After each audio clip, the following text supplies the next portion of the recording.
When God made a basketball player, he just carved Chris Mullin out and just said, this is a player. Chris Mullin is Larry Bird, only at 6'7", not 6'9". The 1992 Dream Team roster is basically a who's who of basketball greats, from Magic and Bird to Jordan and Barkley. Even Christian Laettner was at the peak of his popularity. But if there's one player who the average fan was the least likely to know, it was number 13 with the crew cut. Chris Mullin was beloved in New York and built his legend as a St. John's and Big East standout. In the NBA, he would become a star, with his do-it-all game, which included elite scoring, great passing, and very active hands. And there weren't many prettier things than seeing Mullin step into a picture-perfect three-pointer.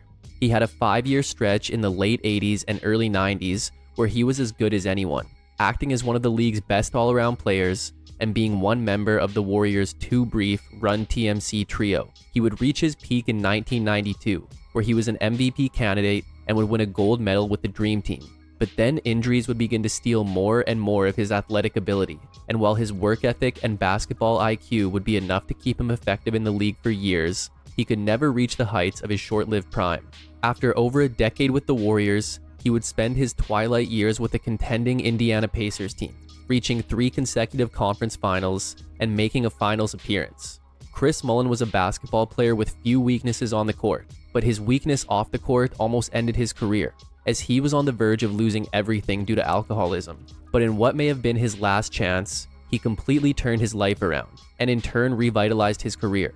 And when he was sober and physically healthy, Chris Mullin gave everyone buckets, and there was nothing anyone could do to stop him.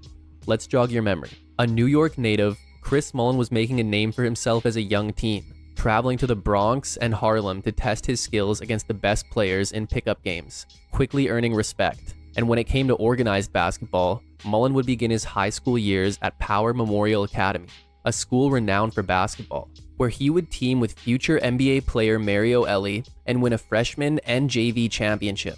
But in a surprising move, Mullin would transfer to Xaverian High School early in his junior year, but maybe not too surprising, as reportedly Power Memorial's varsity coach had an issue with Mullin's older brother Roddy, yet took it out on Chris by taking him out of a game that he was dominating. So by January, Mullin was enrolled at Xaverian, and even though he had gone through a 6-inch growth spurt after his sophomore year, he was still looked at as too slow and unathletic to succeed at the next level. And more frustrating is that by rule, Mullin had to sit out the rest of his junior year, but he made up for it as a senior in 81, as in his very first game, he scored 17 of the team's first 21 points and finished with 38.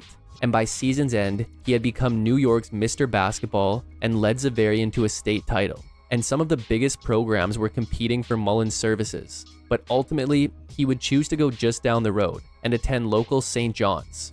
But St. John's always had an advantage, as Mullin had been a participant at head coach Lou Carnesecca's basketball camp when he was a youth. So Mullin joined a St. John's team now known as the Red Storm, but then known as the Redmen, for the 1982 season. They already had some good upperclassmen in David Russell and Billy Goodwin, but Mullin's addition would help them reach another level in the competitive Big East. And from day one, Mullin was a starter, finishing second on the team in scoring and assists, while tying for the team lead in steals. And Mullin showed quickly that he was more than ready for the next level, earning MVP honors of his first 2 tournaments, and being voted second team all-conference. St. John's was looking great, as over halfway through the season they were 14-3, but they would go just 5-4 over their final 9 games to finish at 19-7. They would narrowly defeat Connecticut in the first round of the conference tourney, but would lose to Georgetown the following game. Yet with a 20-8 record, they would find themselves with an invite to the NCAA tournament. They would play Penn in round 1, and although Mullin shot just 5 of 13, he scored 19 points with 4 boards and 5 assists in a win. The second round brought Alabama, and unfortunately, St. John's would fall just short of a second-half comeback, losing by a point, as Mullin finished with 14-4-4 before fouling out, and his freshman season had seen him average about 16.5 points, 3 rebounds, and 3 assists per game. Russell and Goodwin returned for 83, but now Mullin was option 1, as he became the team's leading scorer and a top 3 scorer in the conference, as by season's end, he would be Big East Player of the Year and named first team All-Big East. St. John's would win their first 14 games of the season, which included them defeating defending champion North Carolina in their first game. Their first loss would come to Boston College, and they would cool off the rest of the regular season, going 9-3 after the Boston College loss, ending their regular season at 24-4. But they had gone 2-0 versus Georgetown this year. The conference tournament would see St. John's make history, as after defeating Pittsburgh and then Villanova, they would defeat Boston College in the tournament final, as St. John's won their first conference tournament title in school history in the first year that the Big East tournament was held at MSG. They would enter the NCAA tournament as a 1 seed and begin with Rutgers in the second round. St. John's would get the win, as Mullin went for 24 points on a very efficient 10 of 13 shooting. The Sweet 16 would bring Georgia, and although Mullin scored a team-high 19 points on 6 of 11 shooting, he would also commit 6 turnovers in a 3-point loss, ending St. John's year, as Mullin's sophomore year had seen him average about 19 points, 3.5 rebounds, and 3 assists per game. With Russell and Goodwin graduated, St. John's called upon 2 more upperclassmen, in forward Jeff Allen and center Bill Wennington, while also welcoming freshman recruit Mark Jackson. Mullin would again improve, upping his numbers across the board, as he led the team and conference in scoring, and also led the team in steals, while finishing top 5 in the conference, as he would again be named first team All-Big East and Big East Player of the Year, while also being voted a consensus second team All-American. Mullin couldn't miss this season, as he would shoot over 57% from the field and over 90% from the free throw line. And St. John's again started the year on a tear, as after 12 games, they were 11-1, but they would then lose 7 of their next 8 to fall out of the top 25, and would never make it back, as they finished the regular season at 18-12. However, Mullin would have one of his signature games on February 21st versus Patrick Ewing and number 2 Georgetown, as Mullin shot 13 of 18 from the field and 7 of 8 from the free throw line, en route to finishing with 33 points, 4 rebounds, and 4 assists. And he would strip Ewing of the ball for 2 of his 3 steals, as St. John's pulled out a 75-71 win. The Big East tournament would start with the rematch of last year's final, but just like last year, St. John's would get the win over Boston College, but then Georgetown would get their revenge in the semifinal, defeating St. John's by 9. Yet the Redmen would still find themselves with an invite to the NCAA tournament, as they would draw Temple in the first round.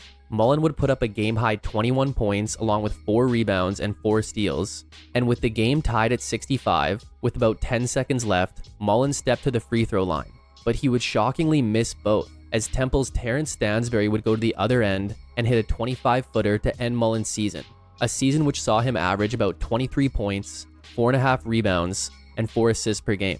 But Mullin wasn't getting a break from basketball, as over the summer he would be a member of the 1984 US Olympic team, and again he made his mark. In the 8 games, he would finish second on the team to Michael Jordan in scoring and second to Alvin Robertson in steals, yet was 5th on the team in minutes and only started 1 game. However, in his 1 start versus Canada, he would lead all scorers with 20 points, as he played a huge role on the US's gold medal winning team.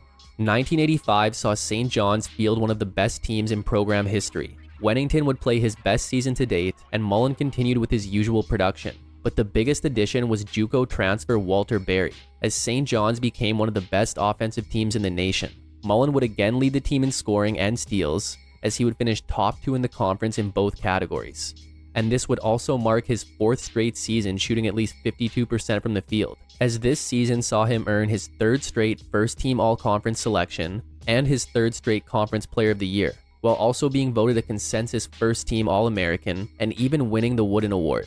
St. John's began the year 5-0 before a shocking loss to Niagara, but after this, they would start winning, and after a 1-point defeat of Georgetown at the Capitol Center on January 26th, St. John's earned their first #1 national ranking in over 30 years, as this marked the 10th win of an eventual 19-game win streak that would be ended in the second last game of the season by Georgetown, as St. John's finished the year with a 25-2 record. They would easily defeat Providence and then Villanova in the conference tourney, but Georgetown would defeat them again in the conference title game. St. John's entered the NCAA tourney as a 1 seed and would defeat Southern in round 1, as Mullin finished with 21 points, 4 rebounds, 6 assists, and 3 steals. The second round would be a narrow defeat of Arkansas, with Mullin playing great, as he would finish with a game-high 26 points along with 5 rebounds, 4 assists, and 3 steals, while also going 10 for 10 from the charity stripe.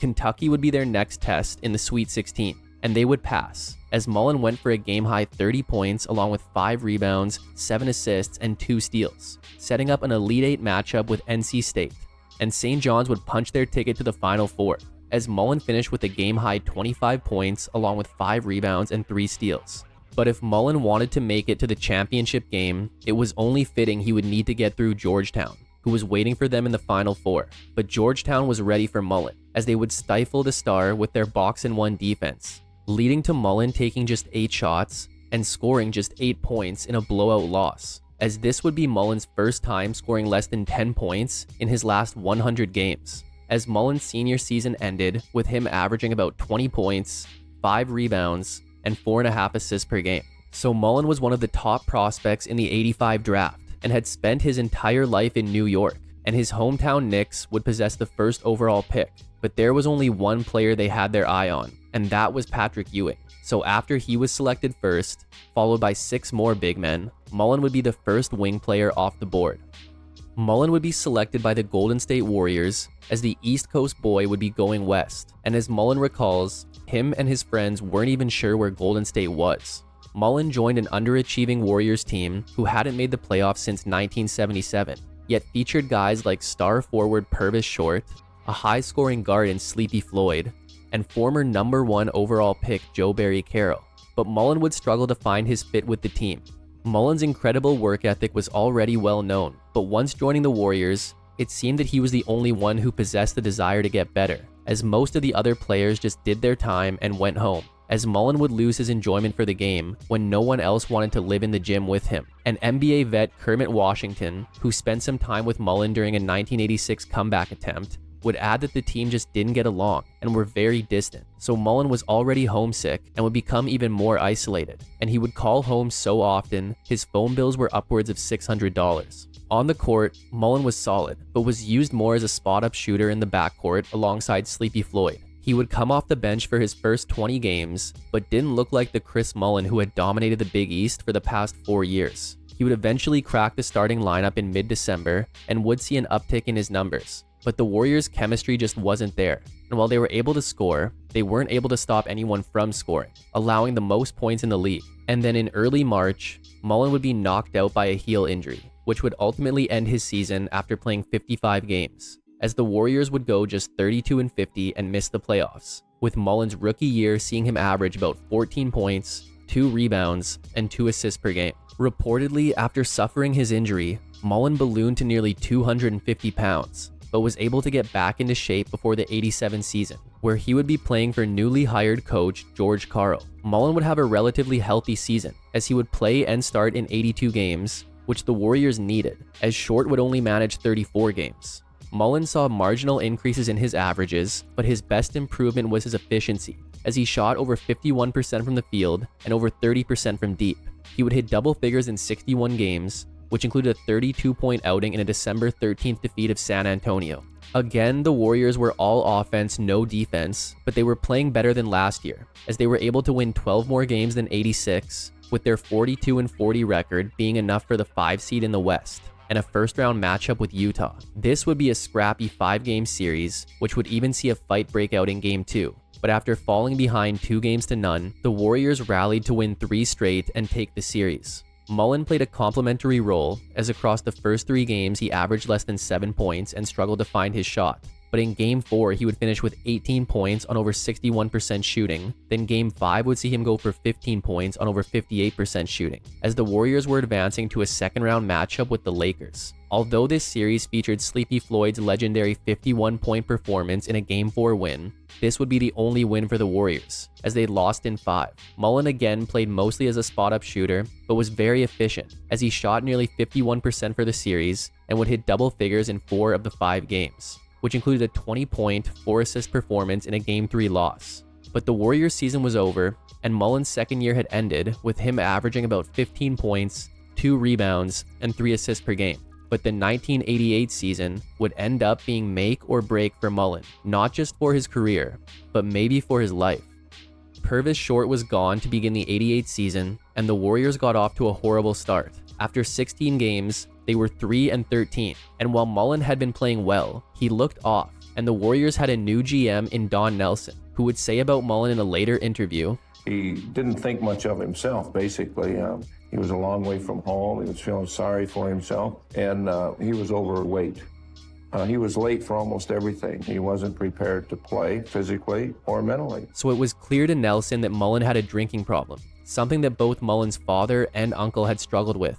And with Mullin being so out of his element in Golden State, he isolated and turned to alcohol, as it had reportedly been part of his regular life at St. John's. But because it never caused Mullin to lash out or do anything with drastic consequences, he may not have realized his problem. So Mullin, who was about 250 pounds at this point, would promise Nelson he would quit drinking. But after he broke his promise, Nelson would challenge him. I remember Nelly was right here, and he kind of challenged me.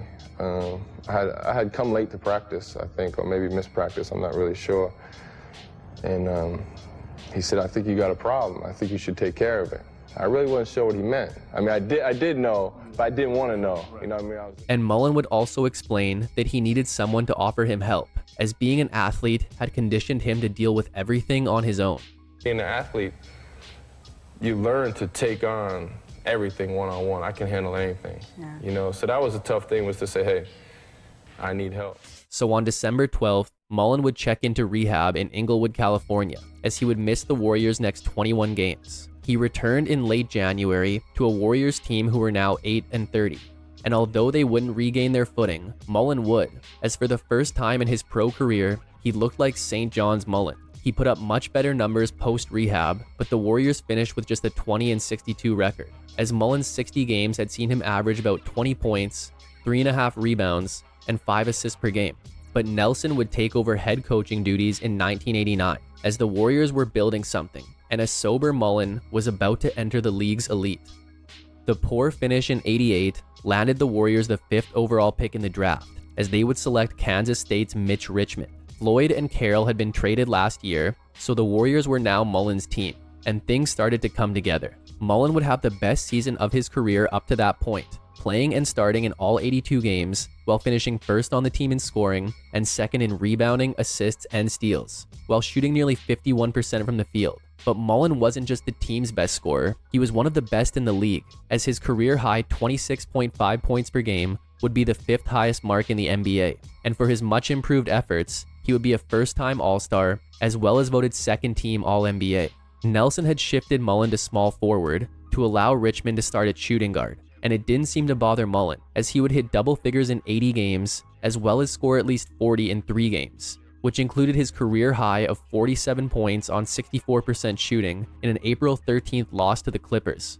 Additionally, he would record 7 double-doubles, which included a career-high 14 assists, to go along with 20 points in a November 16th loss to Boston. But his best game of the season would be a January 9th defeat of Phoenix, when he had a 39-point, 11-rebound, and 11-assist triple-double. The Warriors had been one of the faster-paced teams since Mullin entered the league, but Nelson stepped it up a notch with his run-and-gun offense. And although the Warriors continued to have one of the league's worst defenses, they were scoring nearly 117 points per game, and would even string together an 8-game win streak in January. But they would end the season on a 6-game losing streak, to finish with a 43-39 record. Yet this would be enough for the 7 seed and a first-round matchup with Utah. Mullin would dominate this series. He would come out in Game 1 and drop a postseason career-high 41 points on over 53% shooting, along with 4 assists and 2 steals, as the Warriors took Game 1 in Utah.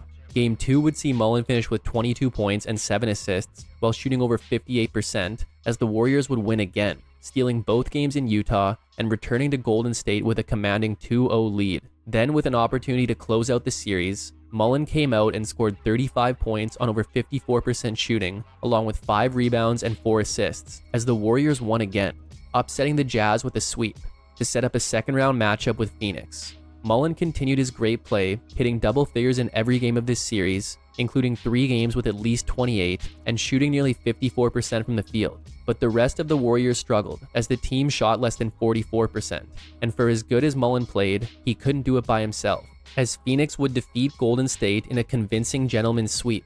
But Mullin's first full comeback season had seen him average about 26.5 points, 6 rebounds, and 5 assists per game. So Nelson had his wings in Mullin and Richmond, but he needed the perfect point guard to run his offense. and he would get exactly that in the 1990 draft, when he selected UTEP's Tim Hardaway 14th overall, as this marked the final piece of the Warriors' short-lived Run TMC trio. So with their new trio and rookie sixth man Sarunas Marciulionis, the Warriors would become the highest scoring and fastest paced team in the league in 1990. Mullin, Richmond, and Hardaway combined for nearly 62 points per game, and they would also get a career year from Terry Teagle.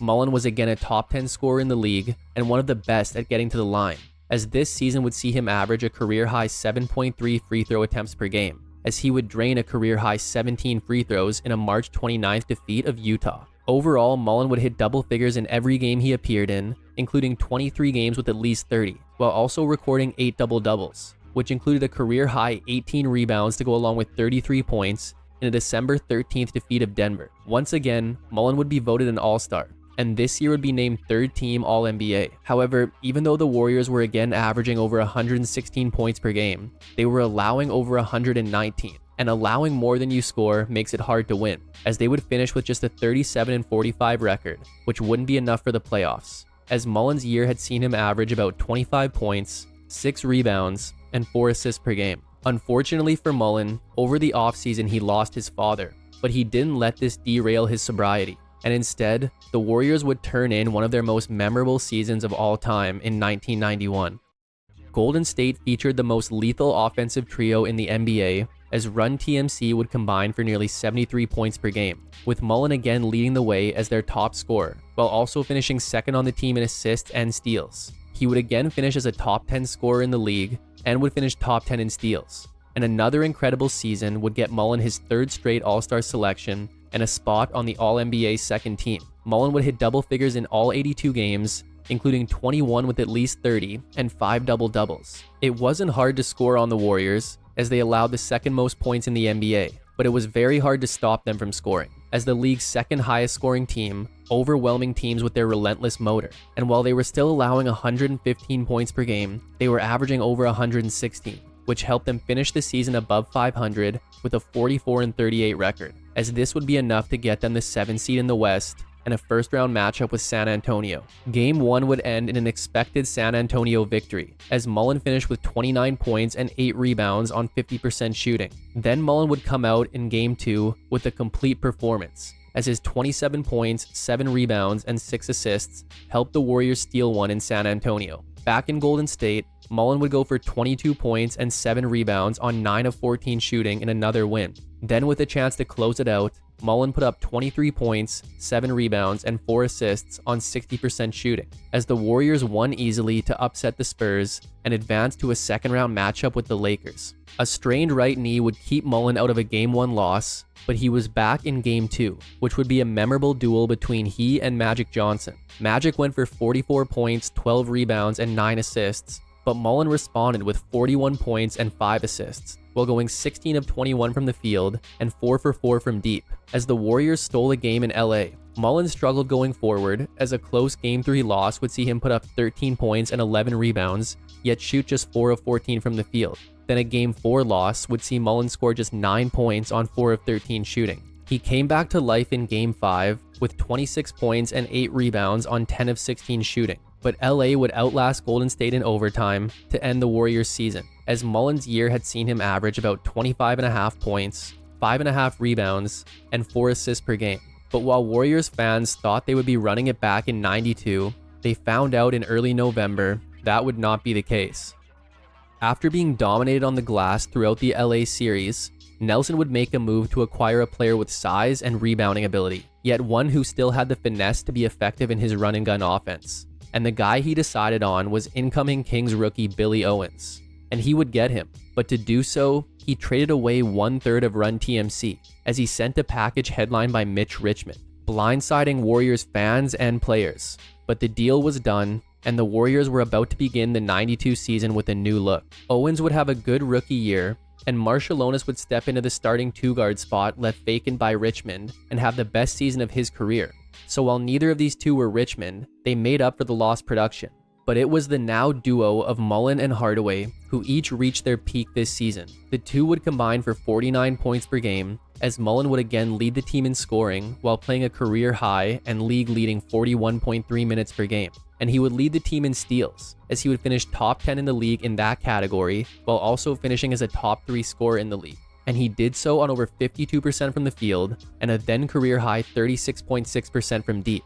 He would make his 4th straight All-Star appearance and would be named first team All-NBA for the first and only time of his career, as he would even finish 6th in MVP voting. Overall, Mullin would hit double figures in every game he played in, as 25 of these games would see him score at least 30, and he would record 7 double-doubles on the year. The addition of Owens only led to the team averaging 1 more rebound per game compared to last year, and they allowed the most points in the league, but they continued to play at the highest pace, and their 118.7 points per game would lead the league and be the highest average during Mullin's time with the Warriors, as Golden State would string together an 8-game win streak in February and overall finish at 55-27, which would get them the 3rd seed in the West and a first-round matchup with Seattle. But after playing as the underdog in every playoff series of Mullin's career, they would be the favorite this year, yet it wouldn't go well. Mullin just couldn't get his shot to fall this series, as a Game 1 loss saw him put up 16 points on 7 of 17 shooting. Golden State would even the series in Game 2,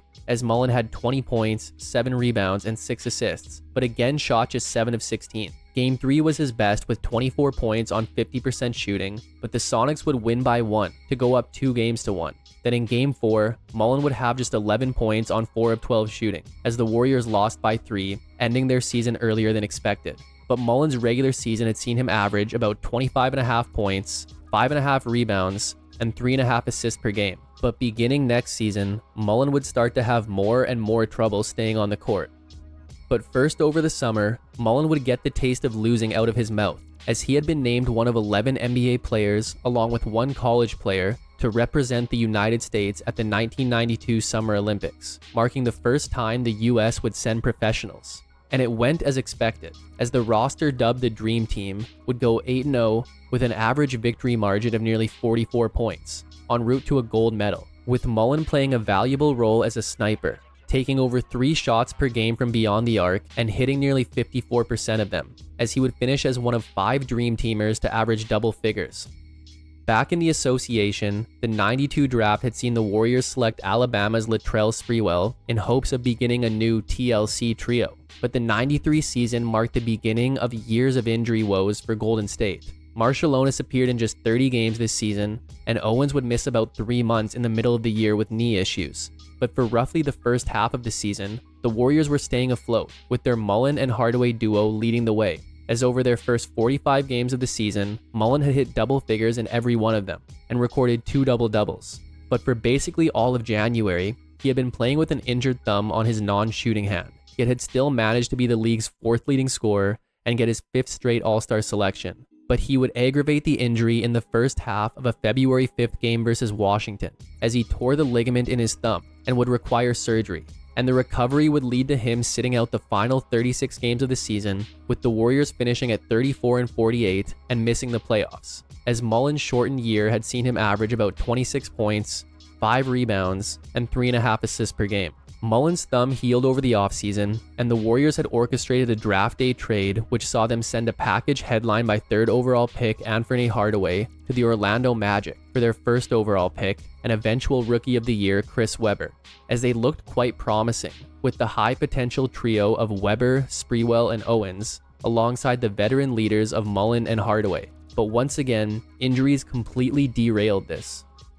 During the offseason, both HArdaway and Marshallonis suffered torn ACLs, forcing them both to sit out the '94 season. And then just days before the season began, Mullin tore a ligament between his ring and pinky finger on his right hand during a preseason game, as he would again require surgery and would miss the first month and a half of the season. The Warriors were a respectable 11-9 when Mullin returned, but at 30 years old, he found himself as an elder statesman on a young Warriors team, and would take some time to find his place, rotating between the starting lineup and the bench over his first 37 games, before becoming a permanent starter for the final 25 games of the season and playing well in that time, as he would even average 6 assists per game.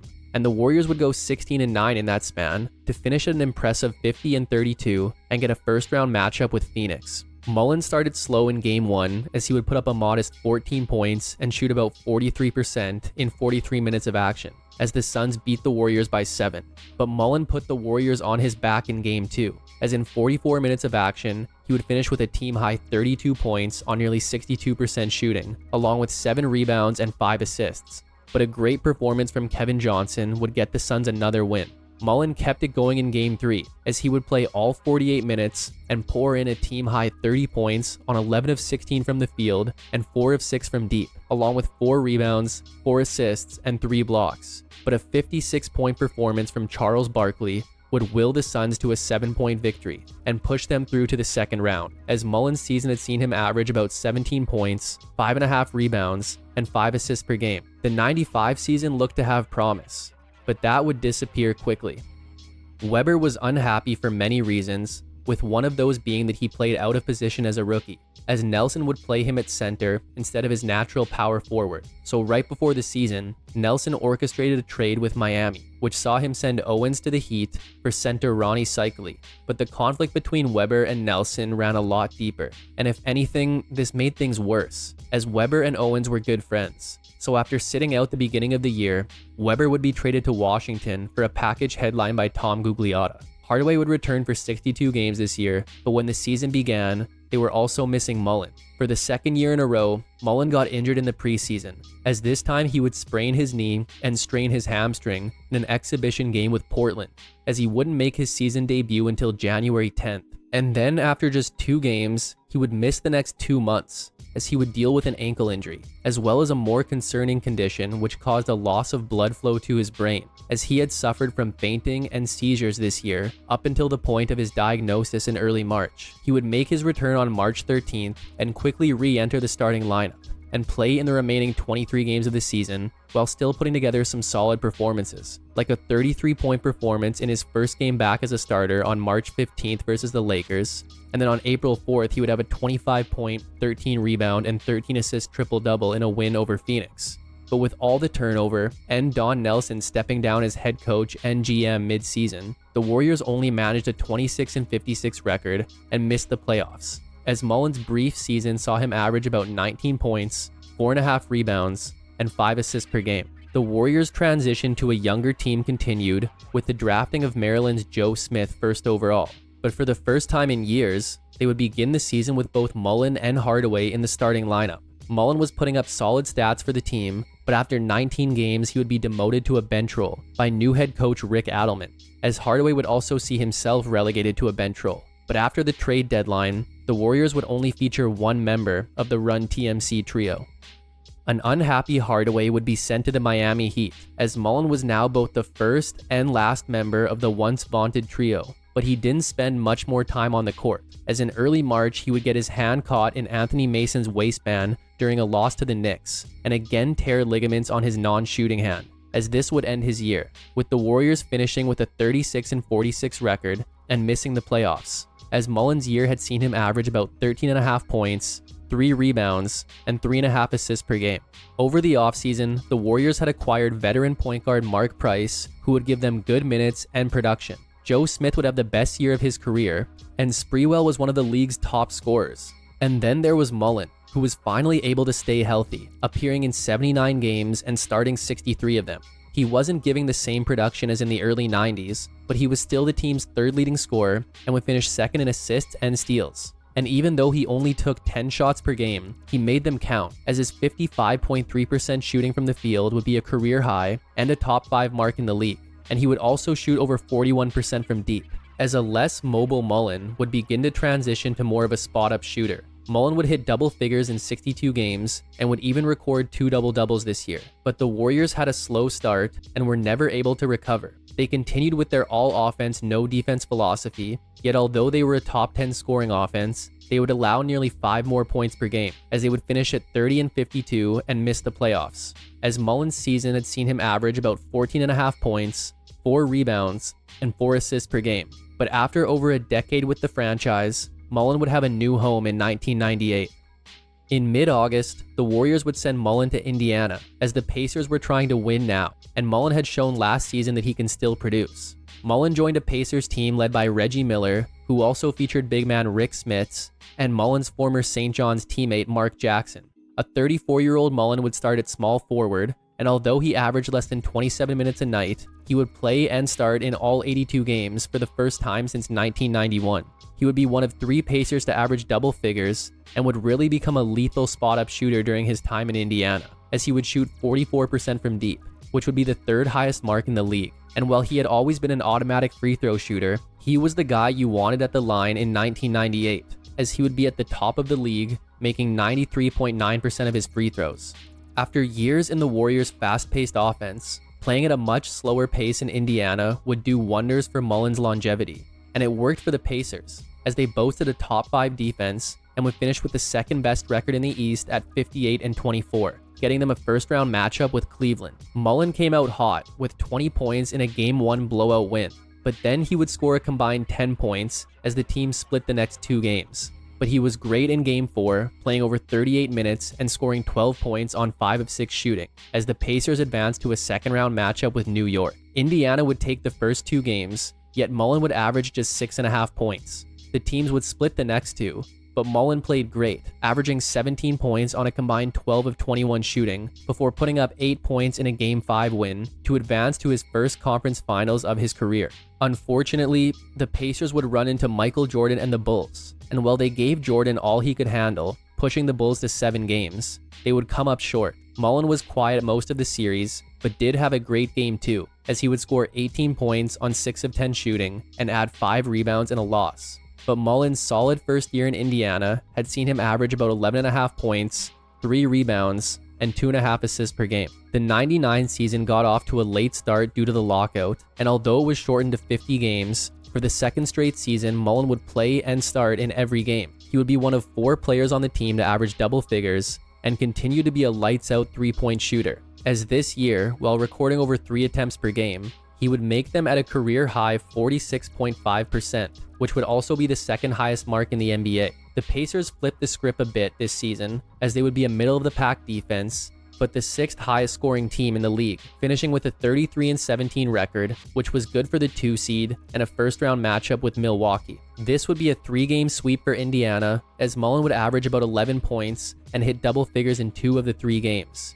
And he would go a combined 8 of 19 from deep, as Indiana advanced to a second-round matchup with Philly. Mullin started slow, scoring just 1 point in a Game 1 win, and would then score 8 points in a Game 2 win. But then in Game 3, he would score 15 points on 50% shooting with 2 assists and 2 steals, before going for 16 points on 5 of 9 shooting in Game 4, as the Pacers swept the Sixers to make a return to the conference finals, where they would take on New York. Mullin would struggle across the first 3 games, averaging just 6 points on less than 38% shooting, as Indiana fell behind 2 games to 1. But the next 2 would see Mullin average 15.5 points, as the Pacers were down 3-2 going into Game 6. Yet New York would outlast Indiana to take the series, as Mullin scored a single point. And for the regular season, Mullin averaged about 10 points, 3 rebounds, and 1.5 assists per game. By 2000, a 27-year-old Jalen Rose had replaced a 36-year-old Mullin in the starting lineup, as Mullin had a limited reserve role this year, only appearing in 47 games, yet still managing to shoot over 40% from deep and over 90% from the free throw line. While Mullin was still effective as a spot-up shooter, he lost a lot of his mobility, and an aging Reggie Miller needed someone like Rose to take some of the scoring load off of him. And the lineup change resulted in Indiana finishing with the East's best record at 56-26, leading to a first-round matchup with Milwaukee. Mullin would see brief action in 3 out of the 5 games, scoring a combined 4 points in a 5-game series win for Indiana. The second round brought Philly, who would push Indiana to 6 games this year. Mullin didn't appear in the first 2 games, but would see action in the next 3, even scoring 13 points in a Game 5 loss. But the Pacers wrapped it up in 6, as Mullin didn't see the floor. The conference finals again brought New York, and this time Indiana got over the hump, defeating New York in 6, with Mullin failing to see the court all series. The finals brought the Lakers, and while the Pacers made it a series, LA won in 6, as Mullin would play garbage time minutes in 3 games, scoring a combined 4 points. But for the regular season, Mullin averaged about 5 points, 1.5 rebounds, and 1 assist per game. The Pacers waived a soon-to-be 37-year-old Mullin in December, but a couple weeks later, he found himself in a familiar place, signing with the Warriors for the 01 season. Yet Mullin would mostly be a veteran mentor for a young team, appearing in just 20 games, and playing his final game on February 7th versus the Clippers, as the Warriors finished at just 17-65, with Mullin's 20 games seeing him average about 6 points, 2 rebounds, and an assist per game. This would mark the end of Mullin's playing career. Post-retirement, he would spend some time in the Warriors and Sacramento Kings front office, then would sign on as St. John's head coach in 2015 and lead them to an NCAA tournament berth in 2019 before resigning after the season. And in 2011, he would become the first member of Run TMC to be inducted into the Basketball Hall of Fame. Chris Mullin wasn't going to beat you with speed or power. He didn't have the physical gifts of some of his contemporaries, but he had a mind for the game and an obsessive work ethic. He knew how to get to his spots and how to catch a defender off guard. If you slacked off for a second, Mullin would make you pay. One of the greatest shooters of his era, with exceptional passing vision, who didn't mind fighting and scrapping for rebounds and loose balls. He became a Big East legend during his time at St. John's and looked like a surefire star in the NBA, as a player who drew a lot of comparisons to Larry Bird. But a lonely early career existence in Golden State would lead to him turning to alcohol and almost losing it all. But his story is one of success, as he kicked his addiction and became one of the league's best players for half a decade. While he may not have been the most exciting member of Run TMC, you can't really argue that he wasn't the best. Sadly, his prime ended abruptly due to years of injuries, not only to him, but to a lot of the 90s Warriors. Fortunately, he got his chance to experience success with the Pacers, but it's just too bad that his career was winding down when he got there. He was never the clear-cut best at his position and didn't produce the same highlights as others, but his consistency when healthy was undeniable, and as a career 51% shooter, his efficiency as a wing player is phenomenal. And Magic Johnson said it best: Chris Mullin was definitely a basketball player. But that's it for today's episode on Mully. Hope you enjoyed it, and make sure to subscribe for more videos like this one.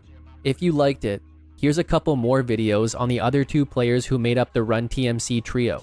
Thanks for watching, and see you next time.